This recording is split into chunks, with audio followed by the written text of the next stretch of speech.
Imagine करो एक ऐसी दुनिया जहाँ 25 साल का होते ही लोगों की एज बढ़ना बंद हो जाए, मतलब 25 के बाद तुम कभी बूढ़े नहीं होगे।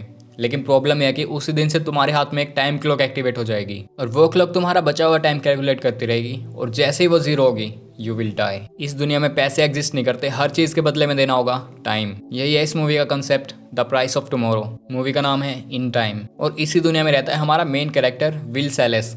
28 साल का लड़का लेकिन दिखता बिल्कुल 25 का है। वो एक गरीब एरिया में रहता है अपनी मोम के साथ, जो दिखती तो उसकी गर्लफ्रेंड जैसी है पर असली में 50 की हो चुकी है। हर दिन विल फैक्ट्री में काम करता है, बस कुछ ही घंटे, क्योंकि जितना काम करेगा उतना ही टाइम मिलेगा। पर यहाँ एक प्रॉब्लम है, क्योंकि कॉस्ट ऑफ लिविंग हर दिन बढ़ती रहती है। कुछ ऐसा सिस्टम बनाया हुआ है जिसमें गरीबों के पास टाइम खत्म होता जाए ताकि अमीर लोग हमेशा के लिए जी सकें। एक दिन विल काम के बाद बार में जाता है जहाँ उसका बेस्ट फ्रेंड होता है बोरेल, जो हमेशा ही नशे में रहता है। वहीं पे आता है एक अमीर आदमी हेनरी हैमिल्टन, जिसके हाथ में पूरे 100 साल का टाइम लिखा होता है। पूरा बार उसके टाइम की तरफ देख रहा होता है, क्योंकि इस दुनिया में एक सेकंड की भी बहुत बड़ी वैल्यू है। विल उसे वॉर्न करता है और बोलता है यार यहाँ रहना तुम्हारे लिए सेफ नहीं है, लोग तुम्हारा टाइम चुराने के लिए तुम्हें मार भी सकते हैं। पर वो बंदा मजे में और बोलता है मुझे फर्क नहीं पड़ता। और तभी वहाँ कुछ गैंगस्टर्स आ जाते हैं जिन्हें यहाँ टाइम थीव्स बोलते हैं और सबको डरा के वो हेनरी के पीछे पड़ जाते हैं। विल किसी तरह उसे बचा के एक बिल्डिंग में छुपा देता है। पूरी रात वो दोनों बात करते हैं। हेनरी अब तक 105 साल से भी ज्यादा जी चुका है और अब वो अपनी लाइफ से थक गया है। वो बोलता है गरीबों को सिर्फ इसलिए मरना पड़ता है ताकि अमीर लोग हमेशा जी सकें, ये सिस्टम कभी नहीं बदलेगा। अगले दिन जब विल सो रहा होता है तो हेनरी उसे अपने 106 साल देकर वहां से चला जाता है और जब विल उठता है तो उसे वहां हेनरी नहीं एक नोट मिलता है जिसमें लिखा था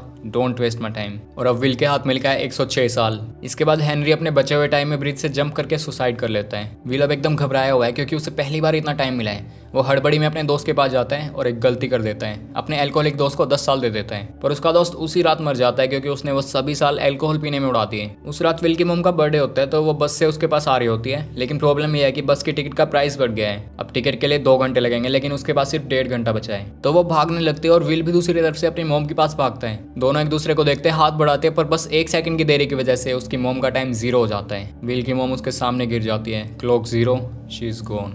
इस 1 सेकंड में विल डिसाइड करता है वो सिस्टम बदलेगा और बदला लेगा। अगले दिन वो अपना शहर छोड़ के रिच जोन की तरफ जाता है, न्यू ग्रीनविच, जहाँ जाने के लिए हर एक बॉर्डर पे टोल देना पड़ता है। 1 महीने, 2 महीने, 1 साल। और फाइनली वो पहुंचता है एक ऐसी जगह में जहाँ लोग स्लो मोशन में जीते हैं। ना कोई जल्दबाजी, ना कोई चिंता, हर किसी के पास टाइम ही टाइम है। विल एक लग्जरी होटल में चेक इन करता है, एक एक्सपेंसिव सूट खरीदता है और रातों रात एक अमीर आदमी बन जाता है। फिर वो कसिनो जाता है जहाँ एक बड़ा बिजनेसमैन होता है फिलिप वाइस, जिसके पास है 6000 साल। दोनों एक पोकर गेम में बैट करते हैं। विल अपना सब कुछ दाव पे लगा देता है। उसकी घड़ी में सिर्फ 30 सेकंड बचे होते हैं। पूरा होल शौक में होता है, लास्ट सेकंड पे विल जीत जाता है। एक ही बार में उसके पास 1000 साल आ जाते हैं और फिलिप उससे इंप्रेस हो जाता है। वो अपनी बेटी सिल्विया को विल से इंट्रोड्यूस करवाता है और वो विल को अपनी मेंशन पार्टी में इन्वाइट करती है। अगले दिन एक बड़ी पार्टी चल रही होती है और सिल्विया एकदम क्यूरियस होती है विल के बारे में और जानने के लिए, क्योंकि वो समझ जाते हैं कि ये बंदा रिच जोन का तो नहीं हो सकता, क्योंकि ये जैसे पुअर जोन वाले भागते हैं वैसे भागता है। विल बोलता है जिनके पास टाइम कम होता है ना, उन्हें हर सेकंड की वैल्यू पता होती है। फिर दोनों बीच पे जाते हैं, पानी में जाके एंजॉय करते हैं, एक ऐसी फ्रीडम जो सिल्विया ने कभी महसूस नहीं की थी।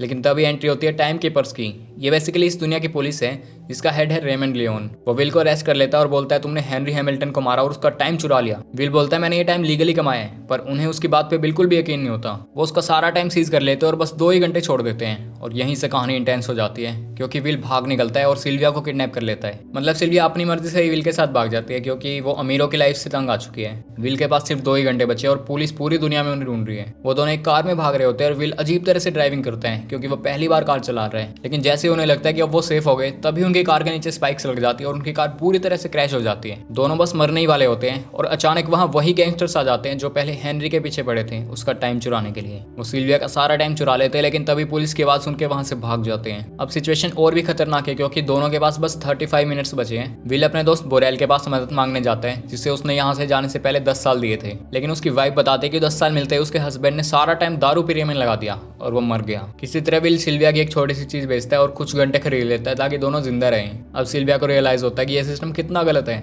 गरीब लोग सिर्फ जिंदा रहने के लिए लड़ते हैं और अमीर लोग आराम से मजे लेते हैं। दोनों मिलकर डिसाइड करते हैं कि अब सिर्फ जीना नहीं है बल्कि सिस्टम तोड़ना है। वो दोनों मिलकर टाइम बैंक लूटने का प्लान बनाते हैं, मतलब एक ऐसी जगह जहाँ लोगों को टाइम उधार मिलता है, बिल्कुल पैसों की तरह इंटरेस्ट के साथ। और सिल्विया का डैड फिलिप उस बैंक का मालिक है। वो ट्रक लेके बैंक में घुसते हैं, खिड़की तोड़ते हैं और वोल्ट से कई साल चुरा लेते हैं। फिर वो सभी टाइम कैप्सूल्स पुअर एरियाज में बांट देते हैं और सभी लोग खुशी से चिल्लाने लगते हैं। न्यूज चैनल्स बोलते बोलते हैं पिछले 5 दिन में 6 रॉबरीज हो चुकी हैं, किसी को नहीं पता ये दोनों कौन है। लेकिन सिस्टम भी बहुत स्मार्ट है, वो इमीडिएटली कॉस्ट ऑफ लिविंग ही बढ़ा देते हैं और सब कुछ दोबारा बैलेंस में आ जाता है। मतलब जितना भी टाइम गरीबों को मिला वो सारा खर्च करवा दिया प्राइसेस बढ़ा के। विल बोलता है सिस्टम को तोड़ना है तो कुछ बड़ा ही करना पड़ेगा और अब उनका अगला टारगेट है मिस्टर वीज का पर्सनल वॉल्ट, जिसमें 10 लाख साल स्टोर है। सिल्विया पहले तो हेजिटेट करती है, सोचती है यार ये मेरे डैड का वॉल्ट है, पर फिर वो बोलती है उन्होंने मेरी मोम का भी टाइम खत्म होने दिया था। अब दोनों तैयार है एक फाइनल मिशन के लिए। विल एक गार्ड के फेस में वहां पहुंचता है, सिल्विया मिस्टर वीज का ध्यान भटका देती है और तभी विल गन लगा देता है और दोनों मिलकर फिलिप के मेंशन में घुस जाते हैं। वोल्ट में जाने के लिए एक पासवर्ड लगता है और गैस करो पासवर्ड क्या होगा? फिलिप की दूसरी बेटी का बर्थडे।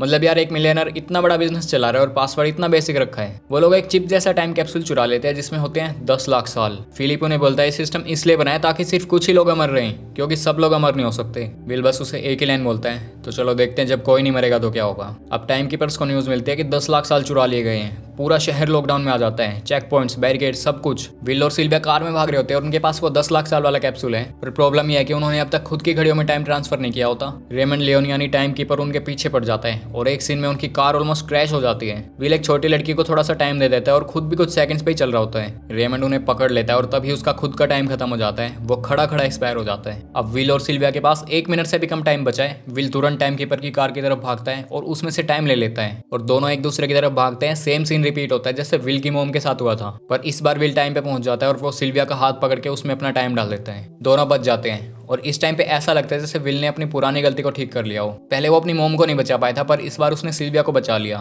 फिर हम देखते हैं पूरे पुअर जोन्स के लोग चेक पॉइंट्स क्रॉस कर रहे हैं, रिच एरियाज में घुस रहे हैं और पूरा टाइम सिस्टम कोलैप्स हो गया है। कोई कंट्रोल नहीं, कोई टैक्स नहीं, सिर्फ आजादी। टाइम कीपर्स की टीम कंफ्यूज्ड है और एक लास्ट सीन में विल और सिल्विया एक बड़ा टाइम बैंक देख रहे होते हैं। सिल्विया पूछती है अब क्या करेंगे?